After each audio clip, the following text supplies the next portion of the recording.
আসসালামু আলাইকুম গাইস, অনেকদিন পর চলে আসলাম টাঙ্গাইল। আর টাঙ্গাইল থেকে যাচ্ছি টোটো করে একটু বাজার দিকে।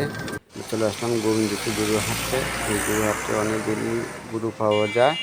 আর এখান থেকে গরু অনেক দেশে যায়, যেমন সিলেট, শ্রীমঙ্গল, মণিবাজার, হবিগঞ্জ, সিরাজপুর, কিশোরগঞ্জ সব জায়গা যায়, কারণ এখানে গরু সস্তা তার জন্য। আর এখান থেকে গরু কিনে নিয়ে যাব, আমার এক বাতিজি বিয়ে আছে, তার জন্য নিয়ে যাচ্ছি। আর দেখেন এখানে অনেকগুলো মানুষ গরু ওখানে আস্তে আস্তে শুরু হচ্ছে আসা।